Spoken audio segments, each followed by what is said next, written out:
Buenos días, mi nombre es Yacira Correa y junto a mi compañero Jesús Acevedo, Laura Cimarra y Virgen Aramillo vamos a hablarles de lo que es la acción oblicua y la acción de restitución por ocupación de hecho. Primero, iniciaremos aclarando el interrogante de qué es la acción oblicua. La acción oblicua es una figura jurídica que permite a los acreedores ejercitar los derechos que su deudor tiene con el objetivo de cubrir a su vez los créditos a su favor y extinguir la deuda. En otras palabras, la acción oblicua es un poder que el ordenamiento jurídico le concede a los acreedores para que ellos puedan ejercitar los derechos y las acciones que en un principio le corresponden a sus respectivos deudores, con el fin de satisfacer de esta manera su derecho de crédito, cobrando así aquello que se les debe. Esta acción le permite al acreedor apresurar al deudor para que atienda sus negocios jurídicos y ejerza acciones que permitan que su patrimonio crezca, siendo esto una garantía para el acreedor. En el caso en el que el deudor no muestre interés o se abstiene de ejercitar sus derechos, permitiendo que estos perezcan o prescriban, entonces el acreedor puede sustituirlos. Les vamos a dar un ejemplo. Como bien se observa en la imagen, cuando se presenta la acción oblicua, interviene el tercero demandado, el deudor accionado, cuyo derecho será puesto en ejercicio, y el acreedor accionante. Entonces, el planteamiento es el siguiente. Carlos es el acreedor de Juan por un crédito de 5 millones de pesos, cuyo plazo es de un año. Sin embargo, Juan incumple con el pago. Buscando satisfacer su derecho de crédito, Carlos se entera de que Juan había vendido una propiedad en las afueras del país tiempo atrás, que no habían terminado de pagarle. Siendo la deuda exigible desde algunos meses atrás, ante esa situación, y al no haber ningún otro bien que pueda embargarle a Juan, Carlos decide pedirle la autorización a un juez o la autorización judicial para poder ejercer la acción oblicua y cobrar el monto debido por la venta de la propiedad en representación de su deudor. En otras palabras, ¿esto qué quiere decir?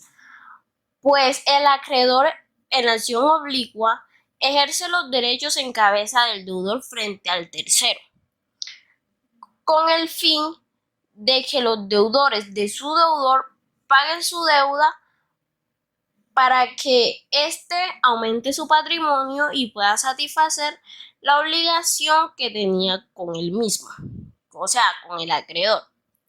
Entonces, para realizar el procedimiento, la solicitud hecha ante el juez se notifica al demandado para que éste no se libere de la obligación al pagarle a su acreedor.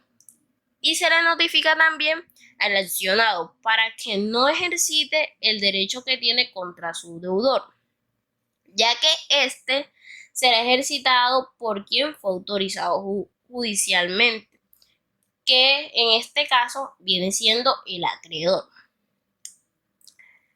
El deudor conserva su derecho acerca de la cosa sobre la cual se ejercita la acción, siendo que, como se mencionó anteriormente, el acreedor actúa solamente en representación de su deudor, buscando la satisfacción de su derecho de crédito al intentar traer nuevos bienes al patrimonio de dicho deudor.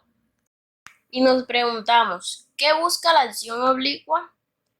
La acción oblicua busca prevenir el eventual deterioro de la prenda general del deudor debido al no ejercicio de sus derechos. También busca recomponer la prenda general mediante el ejercicio de derechos a los cuales ya se ha renunciado el deudor. ¿Esto qué quiere decir? Bueno, por una parte, que esta acción protege los bienes del deudor para que pueda cumplir con las obligaciones respecto al acreedor.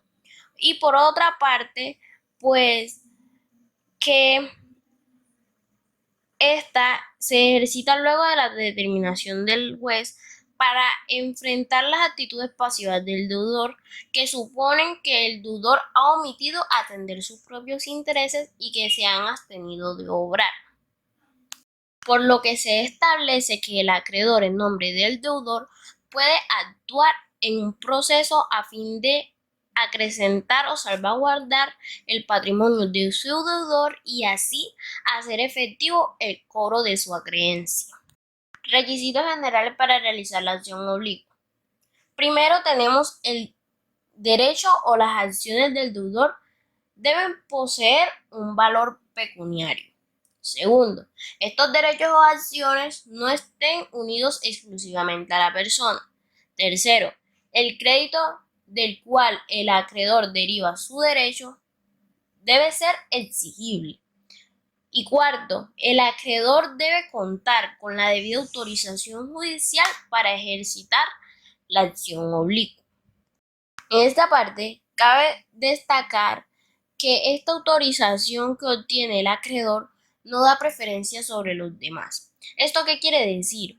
Pues que en el momento en el que el activo ingrese al patrimonio del deudor, cualquiera de los deudores de este puede proceder a embargarlo.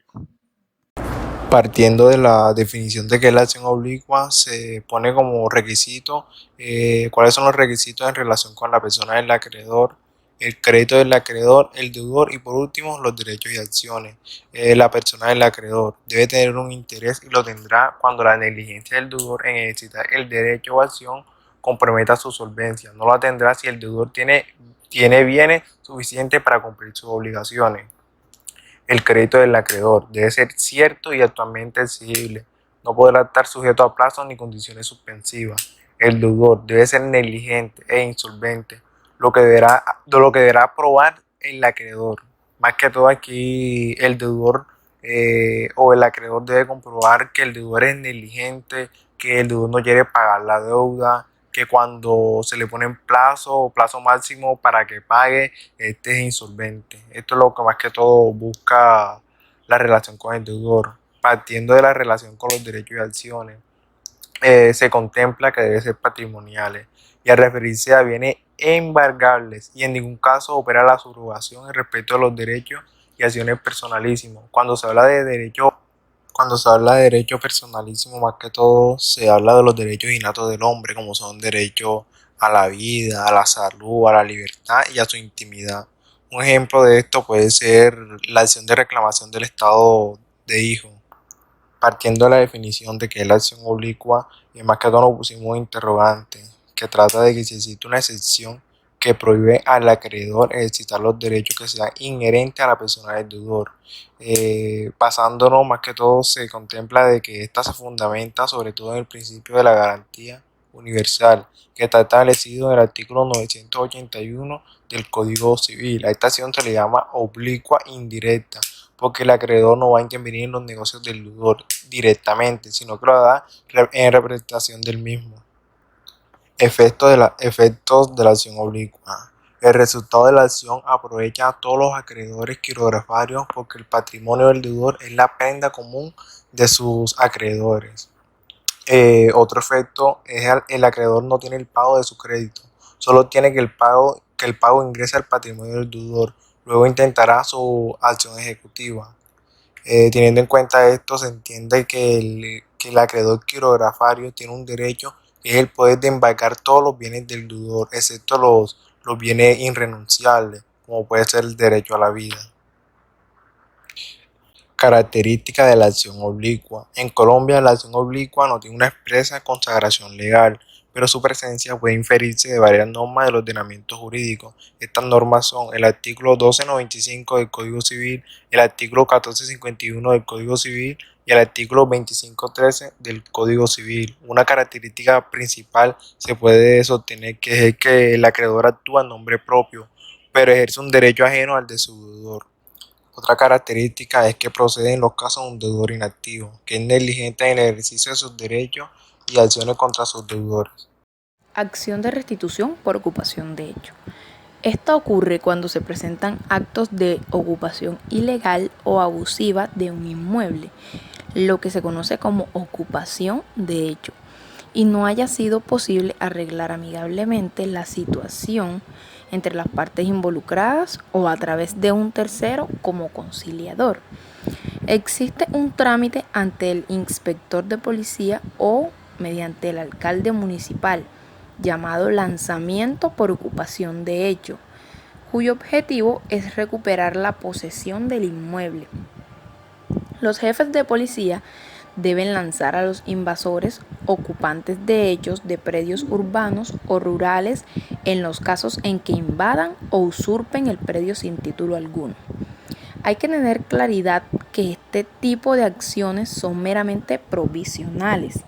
Así las cosas, si se requiere de un efecto permanente para la protección de la propiedad, se deberá acudir ante el juez ordinario competente para que éste decida sobre la titularidad de los derechos reales y las indemnizaciones a las que hubiere lugar. ¿Quiénes pueden realizar la acción?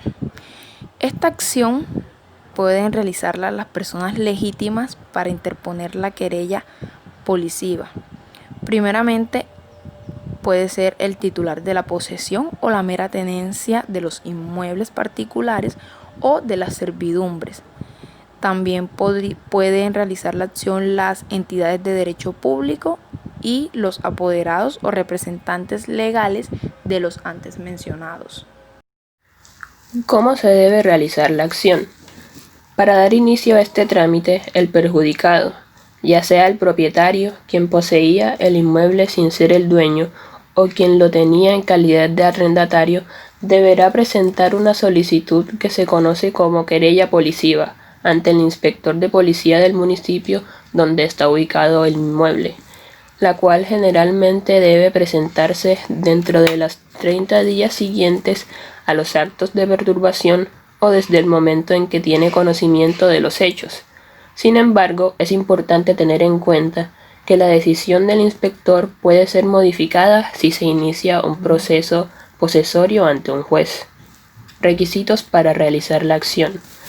Para dicha actuación, solo es necesario que el querellante cuya finca es invadida presente un memorial en que se exprese con claridad el bien raíz que ha sido invadido, su ubicación, sus linderos, su extensión, etc., que sirvan para determinarlo, la fecha en la cual el querellante fue privado de la posesión o tenencia material, los títulos en que se apoya y los hechos en que se funda su pretensión, el o los nombres del perjudicado y del invasor. Además, se debe anexar fuera de las escrituras y certificados de libertad donde conste ser propietario, prueba de declaraciones y testimonios de la fecha en que fue privado de la tenencia y posesión o fecha en que tuvo conocimiento de la usurpación o invasión.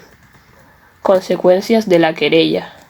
El inspector de policía, dentro del procedimiento de perturbación por ocupación de hecho, podrá, en primer lugar, ordenar el desalojo del ocupante de hecho.